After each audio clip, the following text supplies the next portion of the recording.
मुंबई में जो आरे कॉलोनी में पेड़ों को काटने को लेकर जो विवाद चल रहा है मेट्रो कार शेड प्रोजेक्ट के लिए, वो आप सबको पता चल ही गया होगा। लेकिन हम उसमें थोड़ी सी दोनों तरफ की बातें आपको बताना चाहेंगे। क्या है नेहरू का एंगल उसमें, वो बताना चाहेंगे। और क्या वाकई में जो विरोध हो रहा है वो जायज़ है या केवल पॉलिटिक्स के लिए हो रहा है, उस पर भी चर्चा करेंगे। ऐसे में आपको जानने के लिए ज़रूरी होगा, जो लोग बॉम्बे में नहीं हैं और बॉम्बे में रहते हुए भी उससे अनजान है, वो लोग भी वो ये जान पाएंगे आखिर में आरे कॉलोनी का मसला है क्या और क्यों ये विवादों में आया। दरअसल 1949 की बात है। देश की आज़ादी के बाद श्वेत क्रांति शुरू हुई। वर्गीज कुरियन, उनको आप सब जानते हैं, वर्गीज कुरियन के साथ दारा करके एक मिल्क कमिश्नर थे मुंबई के, उन दोनों ने मिलकर एक प्लान बनाया कि मुंबई में जितने भी दूध उत्पादक हैं उनको एक खास जगह दी जाए। और ऐसे में मुंबई के बाहर गोरेगांव ईस्ट से लेकर पवई तक के इलाके में एक इलाका बड़ा सा करीब 3160 एकड़ का ये जगह थी। और इस जगह को नाम दिया गया आरे मिल्क कॉलोनी।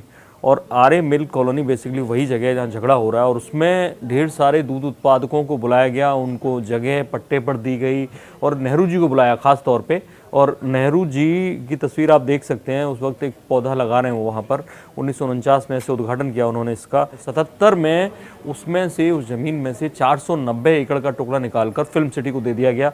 और जो फिल्म सिटी जहाँ तमाम सारी फिल्मों की शूटिंग होती है, ढेर सारे स्टूडियोज़ बने हैं, तमाम सारी गाड़ियाँ हेलीकॉप्टर यूज होती हैं, वो भी उसी इलाके में होता है।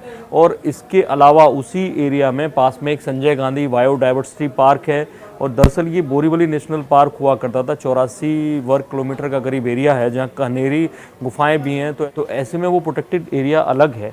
लेकिन जो बाकी एरिया है उसमें रेस्टोरेंट धीरे धीरे खुलते गए, फार्म हाउसेस बहुत सारे बन गए, कुल मिला के। और आसपास तो हाउसिंग सोसाइटीज़ थी भी। तो ऐसे में मैं आपको बताना चाहता हूँ कि जितना एरिया है वो अब तक किन किन डिपार्टमेंट्स को बांटा गया और क्या क्या है वहाँ पर। तो कुल एरिया था वहाँ पर जो मैंने बताया 3160 एकड़। उसमें से सेंट्रल गवर्नमेंट के जो संस्थाएं होती हैं, central poultry farm, modern bakery, NDDB, RBI, इन सबको मिलाकर 229 एकड़ से ज़्यादा जगह दी गई। टोटल जो ज़मीन महाराष्ट्र सरकार की संस्थाओं को दी गई, veterinary college, SRP, MHADA, MGGB, film city, fishery, सबको मिला के 729 एकड़ से ज़्यादा दी गई। एरिया जिसमें बिल्डिंग्स बनी हुई हैं, रोड्स बनी हुई हैं, वो 460 एकड़ से ज़्यादा है। एरिया जहाँ अनकल्टिवेटेड लैंड है, मतलब जो बेकार लैंड है, और जहाँ फार्म बने हुए हैं, खेत बने हुए हैं, नदी के चैनल बने हुए हैं, वो 1020 एकड़ है।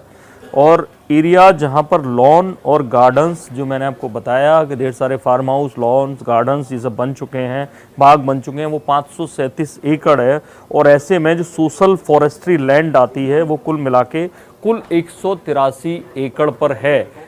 तो ये वो एरिया जिसके बारे में विवाद है, जहाँ मेट्रो कार शेड बनना है, वो क्या है उसके बारे में मैं आपको बताता हूँ। दरअसल वो सरकारी ज़मीन है और सरकारी ज़मीन सालों तक ऐसे ही पड़ी रहती है। जो सरकार ने दावा किया कि उस ज़मीन पर वो अपना कोई प्रोजेक्ट लाएंगे और वो ज़मीन पे पेड़ उगाते हैं, सरकारी ज़मीन खाली पड़ी रहती है। तो ये वो ज़मीन है और वहाँ पर जैसा लोग दावा कर रहे हैं 2600 से ऊपर पेड़ हैं। और जब ये हुआ कि एक मेट्रो का फेज़ 3 आएगा, अब ये फेज़ 3 क्या है और कहाँ से कहाँ तक जाएगा समझिए। कब परेड से शुरू होगा, चर्च गेट, और उसके बाद सीएसटी, जिसे अभी हुतात्मा चौक कहा जाने लगा है, मुंबई सेंट्रल, और ढेर सारे और स्टेशन, दादर है, वर्ली है, महालक्ष्मी है, सिद्धि विनायक है, धारा भी है, सांता क्रुंज, मरोल नाका, ऐसे बड़े स्टेशन वहाँ पर पड़ने हैं। और जो लास्ट स्टॉपेज यानी जहाँ पर मेट्रो कार शेड बनेगा, जहाँ पर की गाड़ियाँ, जो मेट्रो के कोचेज हैं वो धुल पाएंगे, उनकी सफाई हो पाएगी, ढेर सारे काम, उसके लिए जगह चुनी गई थी। सरकार का कहना है ये फॉरेस्ट लैंड नहीं है और इसके लिए ढेर सारा लंबी कानूनी प्रक्रिया चली है कई सालों में।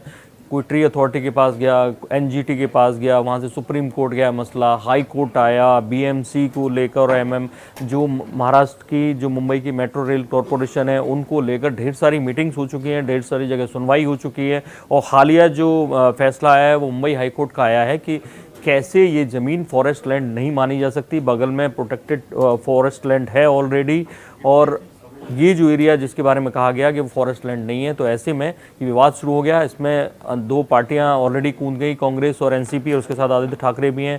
कांग्रेस और एनसीपी के जो संजय निरुपम और संजय झा, उन्होंने भी इस पर राजनीति शुरू की। उसके अलावा आदित्य ठाकरे, वो समझ नहीं पा रहे हैं कि सपोर्ट करें तो खुल के सपोर्ट क्यों नहीं कर रहे हैं, क्यों नहीं बीएमसी पे प्रेशर बना रहे हैं।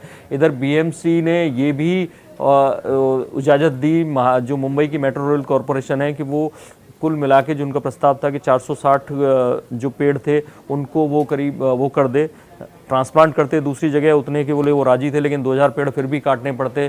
फाइनली लोगों ने कहा कि जो बॉम्बे की जो लाइफ लाइन है ऑक्सीजन की वो टूट जाएगी। ऐसे में मेट्रो ने एक स्टडी बताई कि कैसे 6100 किलो जो कार्बन डाइऑक्साइड इन पेड़ों की वजह से ख़त्म होती है, अगर उसकी जगह मेट्रो चलती है तो 99 लाख किलो कार्बन डाइऑक्साइड ख़त्म होगी, क्योंकि पॉल्यूशन रुकेगा। तो ये तय करना बाहर के लोगों के लिए काफ़ी मुश्किल है कि क्या मेट्रो चलना ज़्यादा ज़रूरी है, क्या ये पेड़ रहने वहाँ ज़्यादा ज़रूरी हैं, क्योंकि आपका दिल ये भी चाहता है कि पेड़ ना कटें, और आप ये भी चाहते हैं कि मुंबई जैसा जो महानगर जिसको करीब 100 साल पीछे है मेट्रो के मामले में दुनिया के बाकी महानगरों से, वहाँ जो ये लाइन जो तीसरी बन रही है वो सबसे ज़्यादा महत्वपूर्ण है, और कैसे उससे स्पीड बढ़ जाएगी और ऐसे में ढेर सारा पॉल्यूशन कम होगा और शहर की स्पीड बढ़ेगी, गाड़ियाँ कम होंगी। तो क्या ये ज़रूरी नहीं है? तो ये सवाल दर्शकों के लिए, दर्शकों की कोर्ट में है कि वो ये तय करें क्या वाकई कोई और विकल्प, क्योंकि सरकार ने हाथ खड़े कर दिए, उनके पास और कोई विकल्प नहीं है, तो वो किस साइड होना चाहते हैं वो ये तय करें। बाकी बड़ी खबरों के लिए देखते रहिए इंडिया न्यूज़, सब्सक्राइब करें इन खबर। थैंक यू, नमस्कार। इन खबर चैनल को सब्सक्राइब करें और बेल आइकन दबाना ना भूलें।